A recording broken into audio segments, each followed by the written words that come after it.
Bapak Ibu yang dikasih oleh Tuhan, semalam kita telah dengarkan firman Tuhan, ya, bahwa bagi Tuhan tidak ada perkara yang terlambat, ya. Tidak ada sesuatu hal yang terlambat. Segala sesuatu bisa Tuhan nyatakan. Karena mungkin ada hal-hal yang menjadi kerinduan kita di tahun 2021 dan mungkin ada tidak tercapai, tidak tergapai, ya. Tapi saudara yang kasih, belum terlambat. Mungkin bagi manusia hal itu terlambat, ya, karena keterbatasan cara berpikir kita. Tetapi bagi Tuhan tidak ada perkara yang terlambat, ya, tidak ada hal yang terlambat baginya. Semalam kita telah dengarkan bahwa Elisa sudah pun mati masih melakukan mujizat. Di dalam kuburnya dibuang mayat. Setelah mayat itu dibesar saudaraku, ya, bersentuhan dengan tulang-tulangnya, maka apa yang terjadi? Mayat itu hidup. Nah, berarti tidak ada perkara terlambat, ya. Kalau sudah Tuhan pakai kita untuk menjadi kemuliaannya, kalau Tuhan jadikan kita sebagai saluran berkahnya, bisa saja terjadi. Di tahun 2022 bisa saja terjadi berkat semakin berkelimpahan. Hanya saja kuncinya, apakah kita hidup kudus, benar di hadapan Tuhan? Apakah kita memang mau benar-benar dipakai oleh Tuhan menjadi saluran berkatnya? Ya. Terkadang kita ini saudara begitu, ya, hati kita menggebu-gebu untuk memohon kepada Tuhan, Tuhan, pakailah saya menjadi saluran berkat-Mu. Tetapi kadang kita saudara yang tidak bersedia untuk mau jadi saluran berkat. Ketika kita mau diberkati saudara yang kasih, malah kita saudara yang kasih sibuk untuk mengurusi dunia, ya, bukan mengurusi pekerjaan Tuhan. Nah ini, jadi kalau kita sudah berdoa, Tuhan jadikan kami saluran berkat, jadilah kita seperti Abraham, ya. Abraham itu saudara dipanggil untuk menjadi saluran berkat. Apakah menjadikan kau sebagai bapa banyak bangsa, ya. Nah, yang memberkati kau diberkati, yang mengutuk kau juga akan terkutuk. Haleluya. Jadi orang yang diberkati Tuhan itu memang saudara kekasih itu adalah seperti pipa besar, nah, terus mengalirkan air sebagai sungai. Maka dikatakan saudaraku, ya, kasih Tuhan itu bagaikan sungai. Ya. Dia tidak katakan bahwa kasih Tuhan itu bagaikan sumur. Kenapa saudaraku? Apa bedanya sumur dengan sungai? Nah, sungai itu melimpah dan terus mengalir. Sumbernya juga saudaraku, dan dia tidak milih-milih juga saudara. Ya, dialirkan ke sawah, irigasi, dialirkan ke rumah-rumah, ya, dialirkan kepada yang membutuhkan. Kalau sumur saudara, nah, untuk mengambilnya saja saudara payahan. Kenapa payahan saudara? Terpaksa pakai sanyo, terpaksa pakai timba. Artinya harus dipaksa. Haleluya. Nah, jadi kalau maka dikatakan itu kasihnya seperti sungai, berkahnya seperti sungai. Berarti itu mengalir terus, ya, mengalir terus, terisi terus. Maka juga saudara yang kasih, ada saja jalan yang melimpah. Haleluya.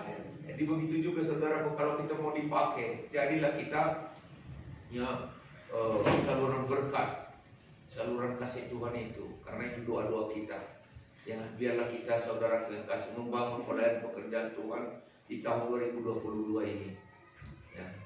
Jangan lagi kita miskin rohani di tahun 2022 ini. Banyak orang Kristen miskin rohani, ya, sudah mengikut Tuhan dan tidak tahu saudara bahwa Tuhan itu sumber kehidupan. Tidak tahu saudara, tidak mengerti bahwa Tuhan itu adalah sumber kekuatan. Tidak tahu bahwa Tuhan itu sebenarnya andalan. Hanya, ya, artinya saudara kasih mengikut Tuhan, itu saja yang tahu. Nah, sebagai Kristen itu saja. Nah, saudara, saya mau bagikan cerita kepada kita. Ada di abad ke-19, ya, masyarakat Finlandia, ada Inggris saudara. bermigrasi ke Amerika untuk mencari pekerjaan karena memang negaranya sedang terjadi krisis ekonomi, lalu bermigrasi ke Amerika untuk mendapatkan pekerjaan. Nah, ada seorang ibu janda ya, mempunyai seorang anak tunggal laki-laki, dan dia mendengar informasi pekerjaan di Amerika. Lalu anak ini ikut dengan teman-temannya ya, dan dia mau pergi ke Amerika untuk bekerja. Saudara yang kekasih, dia berjanji kepada ibunya waktu mau berangkat, "Ibu, jangan bersedih. Aku akan berusaha untuk mendapatkan pekerjaan. Dan nanti ketika saya menemukan pekerjaan dan mendapat upah, saya akan membiayai ibu. Saya akan mengirim bantuan kepada ibu. Jangan khawatir. Doakan saja saya, biar saya sehat dan saya mendapatkan pekerjaan yang terbaik." Oke. Singkat cerita, mereka berangkat, saudara. Anak ini berangkat, saudaraku, sampai ke Amerika dan betul mendapatkan pekerjaan. Dia mulai mendapatkan hasil upah. Bulan pertama, bulan kedua, bulan ketiga, terus saudara, ya, setiap bulan dia mengirimkan apa yang telah dijanjikannya kepada ibunya, yaitu uang dolar Amerika. Ya. Tapi sayang saudara, ibunya terus menunggu-nunggu. Kenapa nggak ada bantuan? Kenapa nggak ada kepedulian anak saya ini? Apakah dia tidak menemukan pekerjaan yang terbaik? Bapak Ibu yang dikasih oleh Tuhan, ya. Pada bulan ke-6, ibu ini sakit. Nah, karena mungkin saudara, tadinya waktu anaknya inilah tunggalang punggung yang bisa mencari pekerjaan, ya, untuk mencari nafkah. Nah, karena dia ibu ini juga sudah tua. Setelah anaknya pergi, mungkin dia mulai mengurangi ya makanan, kurang gizi mungkin saudara, sehingga dia mengalami sakit. Ya, dan ketika dia sakit, ya, dijenguklah oleh tetangga-tetangganya. Dijenguk, lalu ditanya, apakah si Johnny nggak lagi mengirim surat dan sekalian uang bantuan untuk membiayai ibu di sini? Ya, saya pikir dia udah lupa, dia nggak ingat lagi ya akan orang tua yang sudah rentan ini, yang mengeluh. Nah, saudara yang kasih Bapak Ibu, lalu apa aja yang dia kirim? Itu surat-surat bergambar. Ya, di mana itu surat-surat yang bergambar? Dia sudah susun, saudara yang kasih, diletakkannya saja di atas ya lemari. Nah, lalu saudara yang kasih, dilihatlah oleh tetangga-tetangga. Ini kan ibu, ini dolar Amerika ini. Ini uang ini, dolar Amerika. Nah, bisa inilah kepedulian si Joni, anak ibu. Kenapa nggak digunakan?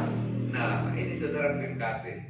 Ya, satu hal yang membuat kita juga saudara harus juga mengerti bahwa ketidaktahuan bisa juga ya membuat kita miskin rohani. Apa ketidaktahuan kita? Sama seperti ini tadi.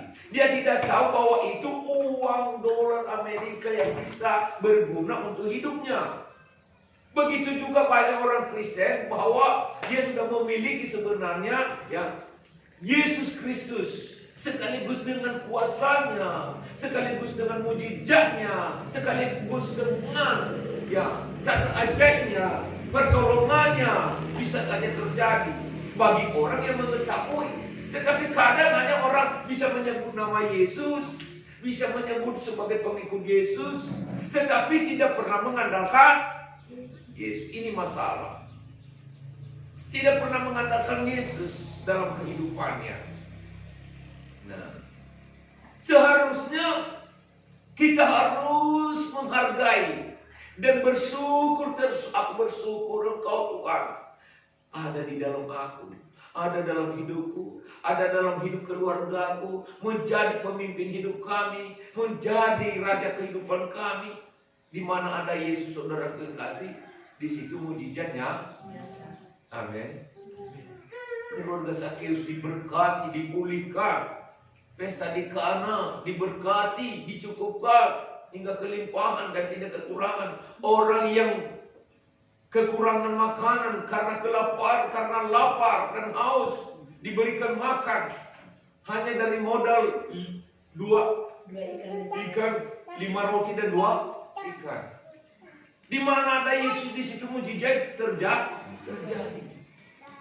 Yang mati hidup, yang bisu berkata-kata, yang tuli bisa mendengar, yang lumpuh bisa berjalan. Karena di situ ada Yesus. Tetapi kadang di keluarga kita orang-orang Kristen ini tidak begitu mengerti.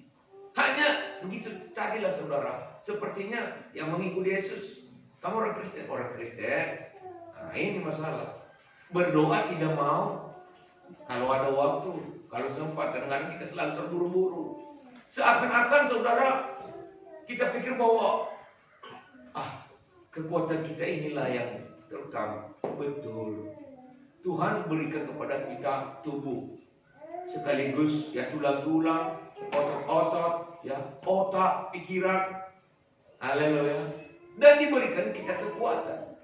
Nah kalau Tuhan tidak berikan, walaupun kita saudara yang kasih, ya, tegak, ya, gagah, maco istilahnya. Kalau Tuhan tidak supply dengan kekuatan kuasanya, kita tidak berdaya apa-apa. Apalaku ini kata Daud, hanya debu. Taulah debu saudaraku. Segala sesuatu hanya ada dalam tanganmu, hanya dalam pengendalianmu. Nah, itu kata Daud. Aku tidak bisa bersembunyi dari kekuatan kuasamu. Engkau saja yang bisa membuat aku seperti ini. Nah gitu. Jadi itu namanya mengandalkan Tuhan. Ada satu contoh lagi di dalam Alkitab yang kita perlu tahu saudara. Ya, dan ini mungkin sering kita baca di dalam Lukas pasal 8 ayat 22 sampai 25. Tadi tema firman Tuhan kepada kita, jangan menjadi Kristen yang miskin rohani. Ya. Nah, ini juga pengikut-pengikut Yesus. Lukas pasal 8 ayat 22 sampai 25. Lukas pasal 8 ayat 22. Pada suatu hari Yesus naik ke dalam perahu bersama-sama dengan murid-muridnya, dan dia berkata kepada mereka, marilah kita bertolak ke seberang danau. Lalu bertolaklah mereka.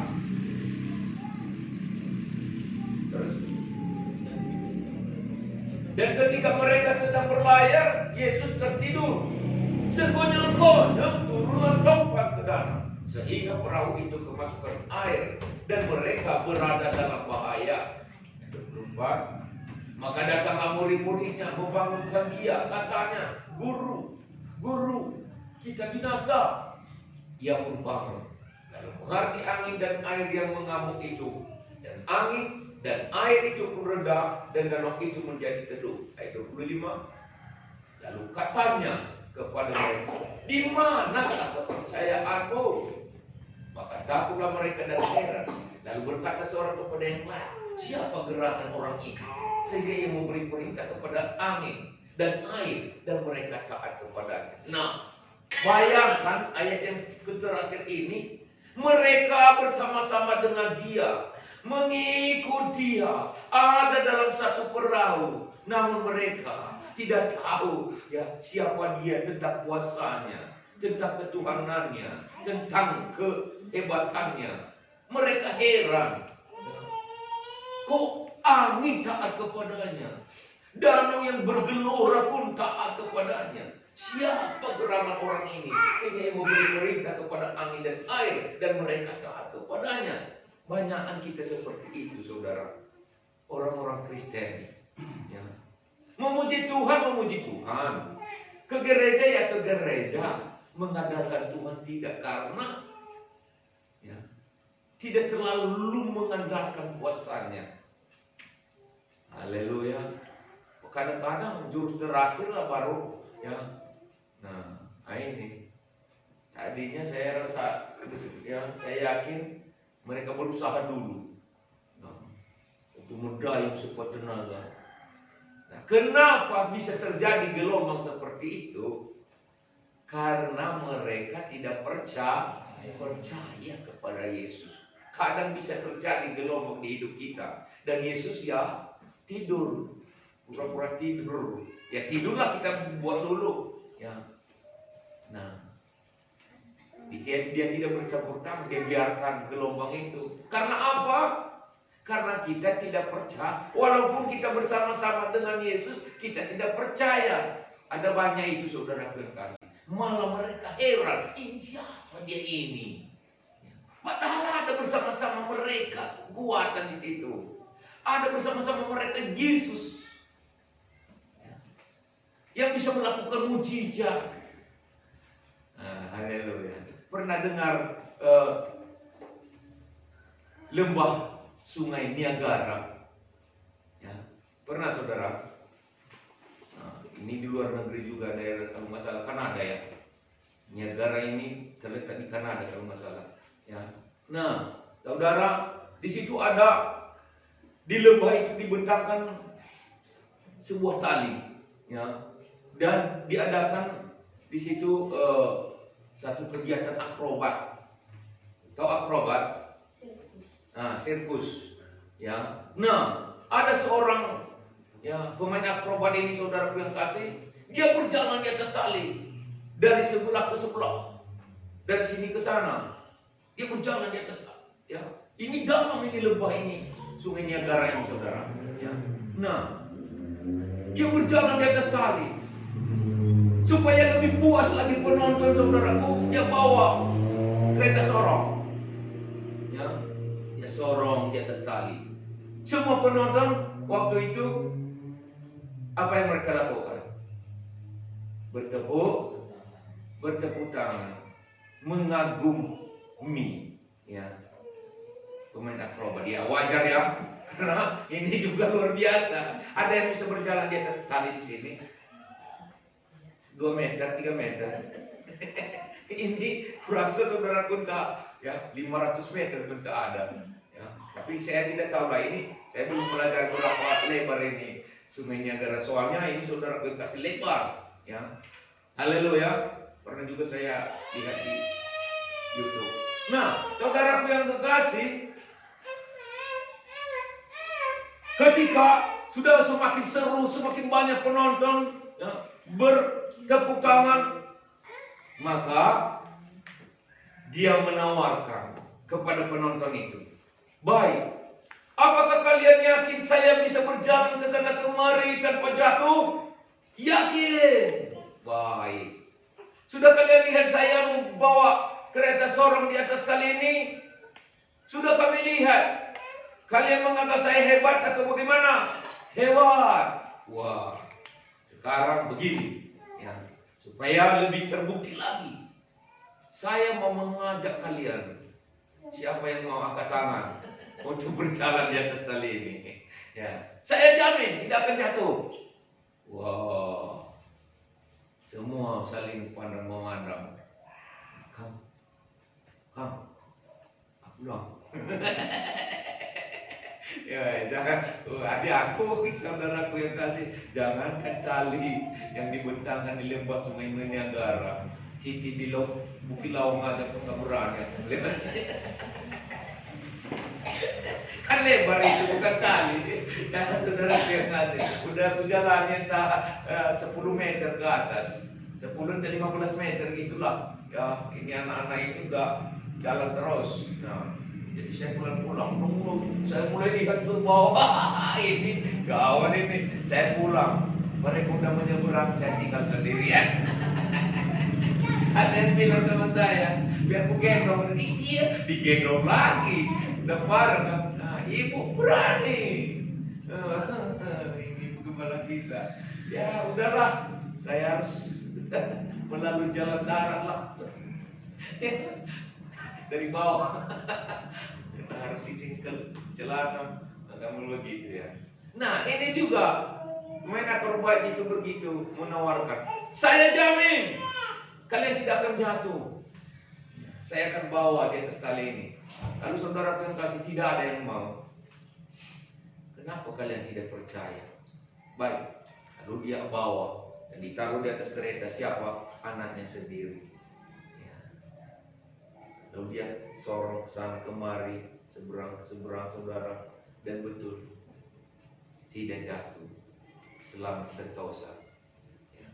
Haleluya. Karena memang dia adalah ahlinya. Ya.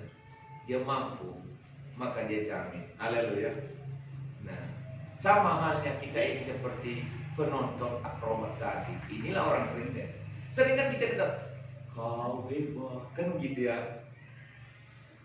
Kan kita katakan kepada Tuhan, kau hebat Tuhan, kau Tuhan Maha Kuasa, Tuhanku Maha Kuasa. Baik. Haleluya. Kalau kau yakin aku Maha Kuasa, tinggalkan yang lain. Ya. Mari bersama aku. Kujamin engkau selamat sentosa. Haleluya. Banyak orang tidak berani ya untuk mau bersama-sama dengan Yesus. Ada lagu lagi yang mengatakan seperti Yesus meminta. Baik. Kalau engkau mau seperti aku, ikutlah aku. Sangkal diri, ikut salib. Haleluya. Kadang nggak sanggup. Nah ini masalah. Kenapa kita nggak mengalami suatu perubahan? Kenapa kita nggak menikmati hidup berkemenangan di dalam Yesus Kristus? Karena memang kita kurang percaya. Ini tadi, ya. Dia berkata kepada mereka, di manakah kepercayaanmu? Kepercayaan itu bukan hanya di mulut, di bibir, bukan hanya di angan-angan, bukan hanya di hayalan, bukan hanya dalam cerita, tetapi ada dalam tindakan. Iman tanpa perbuatan kosong. Mati itu kata. Iya, sebab seperti itu tanpa roh adalah mati, dan juga iman tanpa perbuatan adalah mati. Jadi kalau kita hanya percaya di angan-angan, kalau kita hanya percaya hanya dalam cerita, kalau kita hanya percaya dalam hayalan, ya aku percaya Tuhan. Kata Yesus kepada orang-orang ahli-ahli Taurat, setan pun percaya. Kalau percaya itu percaya, setan pun percaya. Ya. Nah, itu aku lihat Tuhan ya. Kalau ini bisa laku gereja percaya, aku tuh Bapak. Pak Pendeta, aku lihat Tuhan. Ay dibateng. Namun ngikut Tuhan ngandalkan Tuhan lah boy Bang Fauzi. Haleluya. Kebanyakan seperti itu. Ya. Jadi kita yang diinginkan Tuhan itu cuma kan gimana kepercayaanmu. Kalau di dalam Matius lagi persamaan ceritanya kadang, kenapa engkau kurang percaya? Sama saja. Ada percaya tetapi kurang. Tak sempurna. Lali kini terkena setuhu-tuhu. Haleluya. Jadi mengikut Tuhan itu memang harus ya betul-betul. Nah, mengikut Tuhan itu harus dengan iman yang full. Tidak kan? Jadi itu maka tahun 2022 yang akan kita jalani ini, ya, biarlah betul-betul kita jangan miskin rohani lagi lah. Ya. Harus ada tindakan kita. Apa tindakan kita itu? Ya, biarlah kita jadikan Yesus sebagai andalan hidup kita. Apa maksudnya menjadikan Yesus sebagai andalan hidup kita? Ya, kita harus tetap berdoa, setiap beribadah, terus memuji Tuhan dan menyembah kepada Tuhan. Seakan-akan orang dunia berkata kepada mereka ini udah gila. Nah, kalau orang dunia udah berkata kepada kita orang gila, Ya, itu bersyukur saudara kekasih. Gila mengikut Tuhan. Haleluya. Lalu gila karena narkoba ya. Lalu gila karena judi. Ada orang gila judi juga saudara. Tahu bagaimana gila judi? Ya 3 hari nggak tidur pun sanggup. Haleluya. Nah, jadi biar kita gila. Ya. Dikatakan orang dunia. Ya, gila hal-hal rohani. Nah, kita selalu menyelidiki hal-hal rohani. Memuji Tuhan, semangat. Nah, begitu. Supaya apa saudara? Supaya kuasa Tuhan itu menjadi Tuhan itu nyata. Tak terbatas kuasamu Tuhan. Ya, tidak terbatas memang. Semalam kan udah kita dengarkan, tidak terbatas kuasa Tuhan. Ya, ada seorang kepala rumah ibadat, Yairus namanya. Dia mempunyai anak sakit. Lalu dia meminta, tolong anakku sudah sekarat.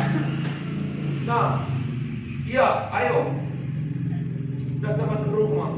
Saudaraku yang kasih, sementara Tuhan Yesus masih banyak kesibukannya, sepertinya berlambat-lambat. Nah, malah mengurusi lagi orang yang sudah 12 tahun, ibu yang 12 tahun pendarahan. Lalu dia bertanya lagi, ini siapa tadi yang menjamah saya? Orang sudah, hatinya sudah mendesak. Kenapa ini lama sekali cerita. Udah anak saya udah sekarat. Aku yang minta duluan, aku yang memohon duluan pertolongan. Kok bapak ini ya sepertinya mengulur-ulur waktu. Tiba-tiba sedang mereka bercerita, bercakap-cakap, datang yang menyusul dari rumah. Udah, usah disusah-susahkan lagi sih Pak Guru. Karena anak ya Pak Yairus udah mati. Oh, percaya saja. Santai ya. Tuhan Yesus itu berkata, percaya saja. Haleluya. Biarlah kita baca ulang saudara, Markus ya. Pasal 5 ayat 21 sampai 24. Datanglah seorang kepala rumah ibadat yang bernama Yairus. Ketika ia melihat Yesus, tersungkurlah ia di depan kakinya. Bayangkan, saking ya memohonnya, dia mau tersungkur lebih-lebih kalau nih nengok sangat memohon tolonglah anakku. Perempuan udah tahu dia bahwa Tuhan Yesus itu ya Maha Kuasa, sanggup menyembuhkan. Nah, dan mohon dengan sangat kepadanya, anakku perempuan sedang sakit hampir mati, datanglah kiranya dan letakkanlah tanganmu atasnya supaya selamat dan tetap hidup. Ayat 24. Lalu pergilah Yesus dengan orang itu. Orang banyak berbondong-bondong mengikuti dia dan berdesak-desakan di dekatnya. Kita lepas saja saudaraku ayat 35 sampai 43 karena panjang nanti ya bacaan kita. 35. Nah, ketika Yesus masih berbicara, datanglah orang dari keluarga kepala rumah ibadat itu dan berkata, anakmu sudah mati, apa perlunya lagi engkau menyusah-nyusahkan guru? 26. Tetapi Yesus tidak menghiraukan perkataan mereka dan berkata kepada kepala rumah ibadat, jangan takut, percaya saja. Lalu Yesus tidak memperbolehkan seorang pun ikut serta kecuali Petrus, Yakobus dan Yohanes, saudara Yakobus. Ayat 28. Mereka tiba di rumah kepala rumah ibadat dan di sana dilihatnya orang-orang ribut, menangis dan meratap dengan suara nyaring. Ya, biasalah karena sudah meninggal. Ada yang meninggal. Sesudah yang masuk berkata kepada orang-orang itu, mengapa kamu ribut dan menangis? Anak itu tidak mati, tetapi tidur. Ayat 40. Tetapi mereka menertawakan. Wajarlah mereka tertawa, ya, karena dia. Maka diusirnya semua orang itu, lalu dibawanya ayah dan ibu anak itu, dan mereka yang bersama-sama dengan dia masuk ke kamar anak itu. 41. Lalu dipegangnya tangan anak itu, katanya, Talitaku, yang berarti, hai anak, aku berkata kepadamu, bangunlah. 42. Seketika itu juga anak itu bangun berdiri dan berjalan, sebab umurnya sudah 12 tahun. Semua orang yang hadir sangat takjub sampai di situ. Apa yang terjadi saudara? Sudah meninggal. Sepertinya bagi manusia terlambat. Tidak ada lagi harapan. Nah, tahun 2022 ini, ya, apa masih ada harapan saudara? Masih ada harapan saudara untuk bangkit, untuk maju, untuk sukses dan beruntung. Haleluya. Iya. Kadang kan di tahun 2021 kan, ya, seperti mimpi di hari siang tidak jadi kenyataannya. Tidak ada kata terlambat. Amin. Bagi kita mungkin itu terlambat. Bagi orang-orang juga keluarga siapa tadi? Bapak Jairus ini, ya, udahlah nggak usah lagi disusah-susahkan. Bahkan ya ketika ketika sampai di rumahnya, ya di situ udah ada tangisan, udah ada ratapan. Ya. Nah, saudara yang kasih, luar biasa. Apa kata Tuhan Yesus? Percaya saja. Anak ini nggak. Ketika dia yang menemukan orang-orang yang menangis, kenapa kamu menangis? Anak ini tidak mati, tidur. Wah, orang udah periksa ukuran nadinya, orang udah periksa ya nafasnya udah nggak ada lagi, digulingkan ke sana, digulingkan kemari, ya udah seperti boneka, nggak ada pergerakan apa-apa. Tapi bagi Tuhan tidak ada kata terlambat. Haleluya. Haleluya. Bagi kita kesempitan, bagi Tuhan adalah kesempatan. Amin. Amin. Iya. Betul, karena bagi manusia itu kesempitan, bagi Tuhan kesempatan. Pernah ada orang yang bisu dan tuli dari lahirnya. Lalu orang berkata kepada Yesus, ini anak ini yang berdoa karena dosanya ke anak ini maka mengalami seperti ini, ataukah karena dosa orang tuanya? Nah, kan pernah baca itu saudara, ya. Nah lalu Tuhan Yesus berkata, bukan karena dosanya, bukan juga karena dosa orang tuanya, tetapi karena Tuhan mau menyatakan kemuliaannya. Haleluya. Jadi kadang penderitaan yang kita hadapi pun ada rencana Tuhan di balik semuanya itu. Haleluya. Kadang ada sesuatu masalah yang kita hadapi pun ada rencana Tuhan di balik semuanya itu. Ketika kita sanggup menghadapinya, nah dunia bisa melihat, inilah kelebihan orang ini. Haleluya. Inilah kelebihan orang yang mengikut Tuhan.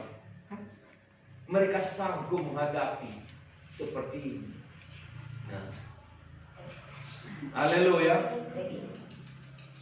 Banyak orang tidak sanggup menghadapi pergumulan walaupun kecil, walaupun masalah kecil. Lalu mereka ambil jalan pintas. Tahu jalan pintas? Jadi ini renungan firman Tuhan kepada kita pada kesempatan ini. Ya, biarlah tahun 2022 ini hidup kita lebih semangat lagi, lebih bergairah lagi, lebih berkobar lagi. Kasih kita kepada Tuhan lebih menyala lagi. Amin. Ya, lebih menyala lagi. Pelayanan kita bagi Tuhan lebih ya berkobar-kobar lagi, saudara terkasih. Ya, biar kita dengan itu semakin diberkati. Tinggalkan hal-hal apa lagu tadi anak kami tadi, saudara terkasih. Apa yang di belakang kita, ya tinggalkan. Apa itu di belakang saudara? Sama seperti Paulus. Kalau soal duniawi aku hebat. Kalau soal masalah hukum Taurat aku kuasai. Kalau soal kegiatan, wow, banyak sekali kegiatanku menganiaya dan mengejar-ngejar umat Tuhan. Kalau soal ada istiadat, aku tokohnya, kata Paulus. Tetapi sekarang setelah aku menemukan Yesus Kristus, semua itu kuanggap rugi. Apa yang ada di belakangku kubuang. Sekarang aku berlari-lari menuju ke depan guna menyempurnakan hidup di dalam Yesus Kristus. Haleluya. Praise the Lord. Puji Tuhan. Haleluya. Jadi saudara yang kekasih, ya marilah kita terus ya, mengandalkan Tuhan dalam hidup kita. Ya, tahun 2022 bila semangat, semangat.